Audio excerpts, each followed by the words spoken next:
में घुसे इजराइल के टैंक।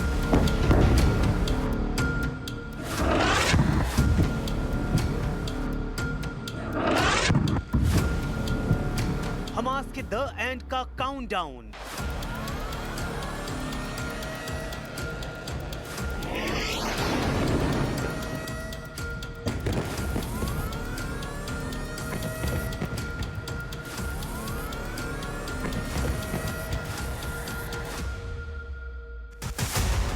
इजराइल के 3 सबसे कट्टर दुश्मनों का नंबर आ गया।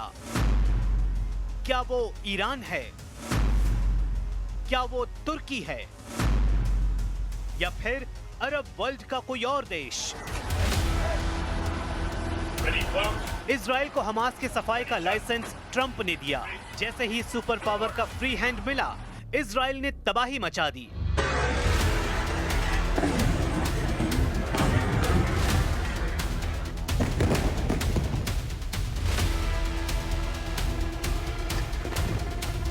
मगर कतर को ट्रंप ने बचा लिया है।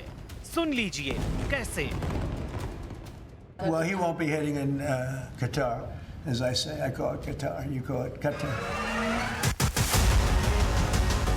ट्रंप ने गारंटी ली है, कतर को कुछ नहीं होगा, इजराइल हमला नहीं करेगा। यानी कतर अब सलामत है। लेकिन इजराइल को ट्रंप ने क्यों रोका है? क्या कोई बड़ा खतरा उन्होंने देख लिया है, या फिर इजराइल का टारगेट बदल गया है? क्योंकि ट्रंप ने सिर्फ कतर पर हमला न होने की गारंटी ली है। इसका मतलब ये है कि इजराइल कतर के अलावा जिस दुश्मन को चाहे बर्बाद कर सकता है। जैसा कि सब जानते हैं, इजराइल के दुश्मनों की कमी नहीं। इजराइल के दुश्मन युद्ध के लिए तैयार हैं। इजराइल के दुश्मनों को अच्छी तरह मालूम है कि नेतन्याहू दुश्मन के हमले का इंतजार नहीं करेंगे। पहला धमाका इजराइल करने के लिए कुख्यात है। इसलिए सऊदी क्राउन प्रिंस मोहम्मद बिन सलमान के दिल की धड़कनें बेकाबू हैं। तुर्की के स्वयंभू खलीफा एर्दोआन की आंखों में बारूदी धमाकों के दृश्य हैं। ईरान के सुप्रीम लीडर अली खामेनेई को सोते जगते सिर्फ जंगी जेट से बरसता बारूद दिख रहा है। मुस्लिम उम्मा के 57 देशों में बज रहे वॉर सायरन ने खलबली मचा रखी है।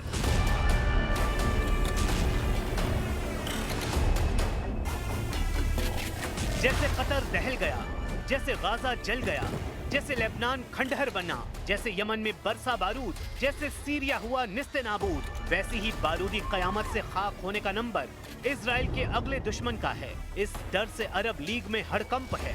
इजराइल के हमले के खौफ से मुस्लिम उम्मा में युद्ध की तैयारी हो रही है। शिखर सम्मेलन हो रहा है। नेटो की तरह इस्लामी देश सैन्य संगठन बनाने का प्लान बना रहे हैं। दोहा में 57 सुप्रीम लीडर जुटे हैं। सबका मकसद सिर्फ और सिर्फ इजराइल की बर्बादी है। सबका मकसद इजराइल के खतरे को मिटा देना है। अरब वर्ल्ड एकजुट होने का मैसेज दे रहा है। इजराइल को हथियारों की नुमाइश से डराने की रणनीति भी चली जा रही है, जिसे देखते हुए सुपर पावर अमेरिका ने भी दोहा में अपनी मौजूदगी दर्ज करा दी है। अमेरिकी विदेश मंत्री मार्को रूबियो दोहा पहुंचे, लेकिन उससे पहले वो यरूशलेम में नेतन्याहू से मिलकर आए, जहां गाजा में सुपर पावर ने नेतन्याहू को फ्री हैंड दे दिया है। जिसके बाद इजराइल ने गाजा पर टोटल कंट्रोल का मिलिट्री ऑपरेशन भी शुरू कर दिया है। गाजा में इजराइल के ग्राउंड ऑपरेशन के बाद युद्ध फिर से भीषण दौर में पहुंच गया है। प्रेसिडेंट ट्रंप ने नेतन्याहू को फ्री हैंड देने की वजह हमास की उस धमकी को बताया है, जिसमें उसने 20 बंधकों को मानव ढाल बनाने की बात कही है। There was an article that I read in a newspaper just about an hour ago where Hamas said they're going to use the 20 hostages as human shields. They're going to bring them up from the dark tunnels and they're going to put them in the line of fire so that if Israel goes forward, they're going to die. And I thought that was very terrible. And I put out a statement on that. You saw that.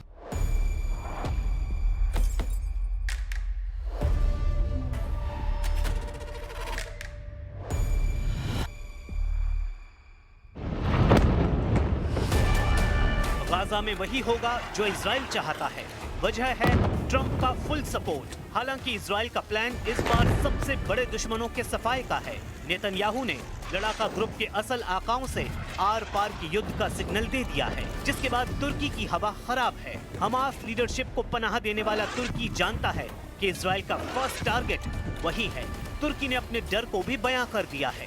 तुर्की के रक्षा मंत्रालय के प्रवक्ता rear admiral जेकी आकतुर्क ने कहा कि Israel अपने लापरवाह हमलों का दायरा बढ़ाकर पूरे मध्य एशिया को तबाही में झोंकने का जोखिम मोल ले सकता है।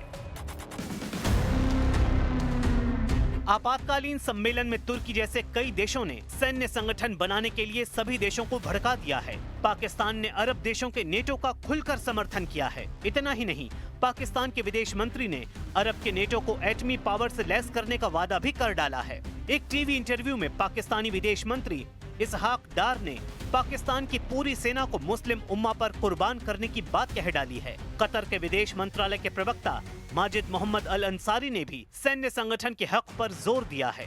मतलब ये कि जल्द ही मुस्लिम देश नेटो जैसा सैन्य संगठन बना सकते हैं। तो क्या इजराइल के लिए ये नेटो थ्रेट बन सकता है? क्या नेतन्याहू चुपचाप ये गोलबंदी होने देंगे?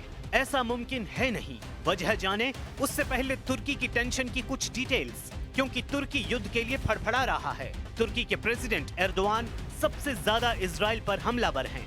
तुर्की ने इजराइल को नवंबर 2024 से धमकाना शुरू कर दिया था, जब इजराइल के राष्ट्रपति के विमान को तुर्की ने अपने एयर स्पेस से गुजरने की इजाजत नहीं दी।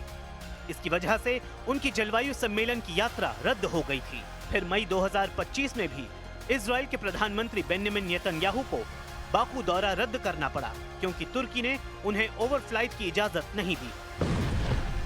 इसलिए अब तुर्की में कहा जा रहा है कि गाजा में सबका बदला लेगा हमारा एर्दोआन।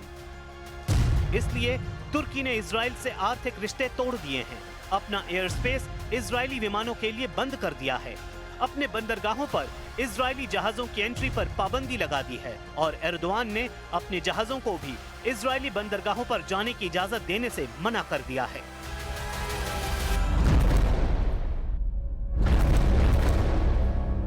तुर्की ने इजराइल को डराने के लिए एक बड़ा धमाका जुलाई में किया था और बता दिया था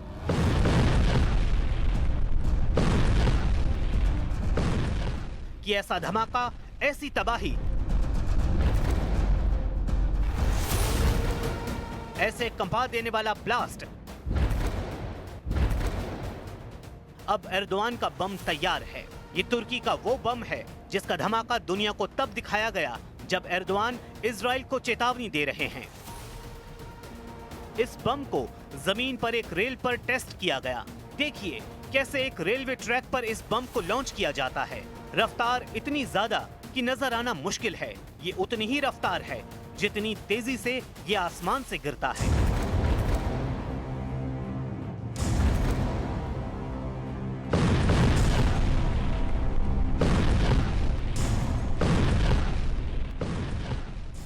और फिर सामने रखी 7 मीटर चौड़ी कंक्रीट दीवार पर ये धमाका करता है।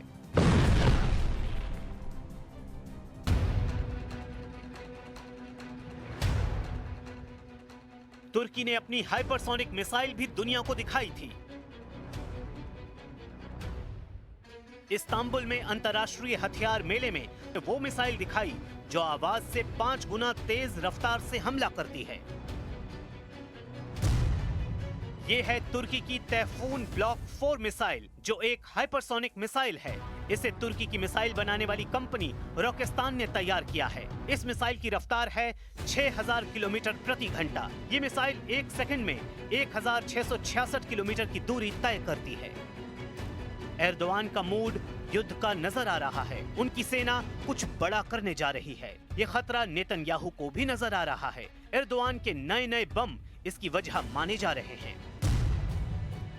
पहले एर्दोआन ने तुर्की की हाइपरसोनिक मिसाइल तैफून दुनिया को दिखाई और उसके बाद उस बम का धमाका दिखाया जो तुर्की का सबसे शक्तिशाली बम कहा जा रहा है। ये दोनों तस्वीरें न सिर्फ इजराइल बल्कि हर उस देश के लिए खतरा हैं जो तुर्की को अपना दुश्मन मानते हैं। इन दोनों हथियारों की चर्चा आर्मेनिया में हो रही है।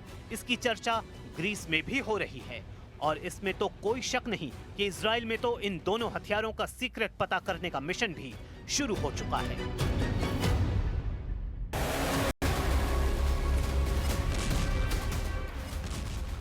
अब कतर को लेकर नेतन्याहू और एर्दोआन की टक्कर शुरू हो चुकी है।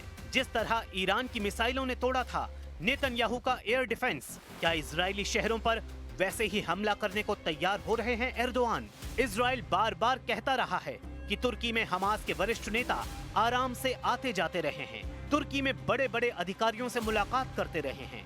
इजराइल की खुफिया एजेंसियां दावा करती रही हैं कि तुर्की में हमास का कमांड पोस्ट भी काम करता है, जिसके जरिए हमास में भर्ती की जाती है और हमास के ऑपरेशन भी कंट्रोल किए जाते हैं।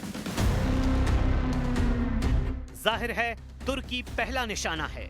इजराइल को इस बात की भी तसल्ली है कि नेटो सदस्य होने के बाद भी तुर्की को युद्ध में किसी का साथ नहीं मिलने वाला है। ऐसा एर्दोआन के बड़बोलेपन और उनकी रणनीति है। बचे अरब देश तो उनमें से कई मजबूरियों की वजह से इजराइल से बैर नहीं लेंगे। जैसे सऊदी अरब हूथी लड़ाकों के हमले से बचने के लिए इजराइल से युद्ध करने से बचता है। मिस्र ऊर्जा जरूरतों के लिए इजराइल पर निर्भर है। इजराइल से अब्राहम समझौता कर चुके यूएई, बहरीन, मॉस्को और सूडान कभी जंग नहीं चाहते। अजरबैजान तो इजराइल की जरूरत का 60% तेल सप्लाई करता है, वो भी युद्ध से दूर ही रहेगा। पाकिस्तान जैसे देश की हकीकत सबको मालूम है कि वो डींगे हाँकने के सिवा कुछ नहीं कर सकता। मायने इजराइल ने अगर तुर्की को तोड़ना शुरू किया तो बचाने वाला कोई नहीं। शायद इसलिए एर्दोआन अरब वर्ल्ड का नेटो बनाने की तिकड़म भिड़ा रहे हैं। मुस्लिम देशों का नेटो बनता भी है या नहीं, देखने वाली बात है।